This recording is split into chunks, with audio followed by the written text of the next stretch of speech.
who lobbied the school's inspectors to take on this issue. Thank you both for joining us here on the program. I mean, I'll come to you first. Why did you feel it was important to lobby for this and push for the school inspectors to go in?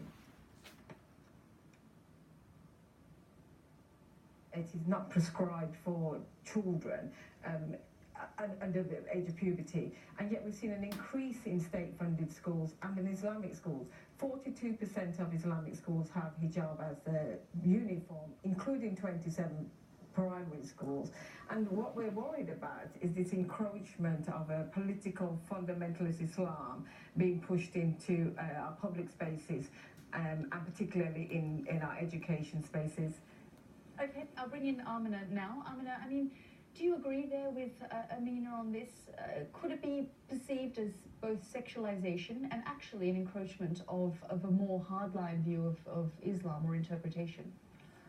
I tend to disagree on that. I think that it's to associate the hijab with the sexualization of young girls at that age through OFSTED is sending out a message that's going to create quite a lot of issues and problems for young girls in terms of how it's perceived, who is doing the recognition of that sexualization when we say this is being practiced. And also OFSTED is a body that is there for providing checks and balances in the secular state. So is it its role to intervene in religious practices and how those religious practices should be observed by communities? But I mean, you know, we're talking here about girls as young as 4 or 5 wearing the headscarf. So when is the right time then for girls to wear a headscarf?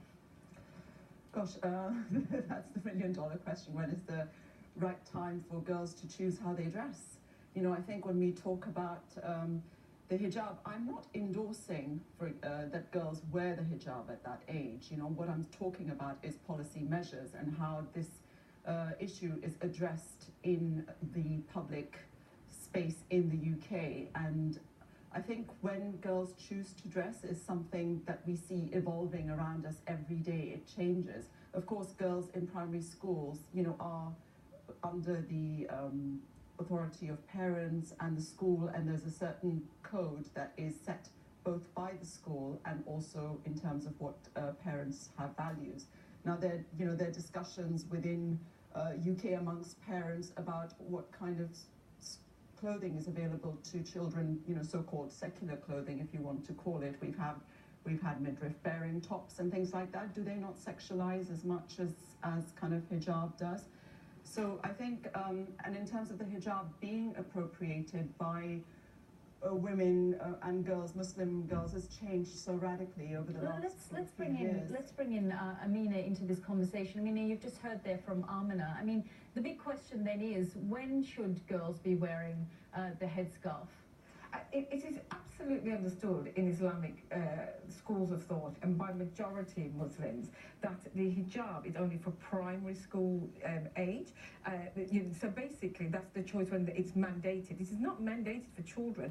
And we have countries like Tunisia and Kosovo, which are Muslim majority countries that have banned this in public spaces. So I think that people are being very disingenuous in saying that we don't know. When you have girls, we have schools in England which have children as young as 3 and 4 years old that are not only wearing the hijab but have been told to wear the jilbab as well. This is really problematic, and to say that it's not about sexualization, the whole point of the hijab and modesty is about covering a woman's modesty. Otherwise, why would you have Islamic schools mandating it as part of their uniform? Why would males not have to do this? And why are we continuously saying that once you've wore the hijab, then you're not, often children get taken out of swimming classes, out of creative classes, out of music classes? It is the first manifestation of a fundamentalist Islam. Yeah, I mean, I think you meant the secondary education rather than primary. But whose job is it then to go in and speak to children as young as 4 or 5? I mean, should these inspectors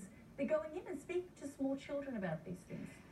Certainly, and they absolutely should. An OFSTED role is they are not a regulatory body. What they do is they gather evidence and they speak to children on a whole range of issues, and it's just one issue that they will speak to children. I mean, have we got to a situation where we're saying that OFSTED is, as government officials, as people who are qualified to do this, shouldn't talk to children about whether it's hijab or other issues?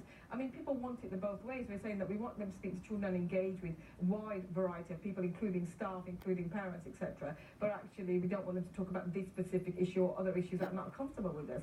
We need to be really clear about this. It's an inspectorate, and it is part of their role.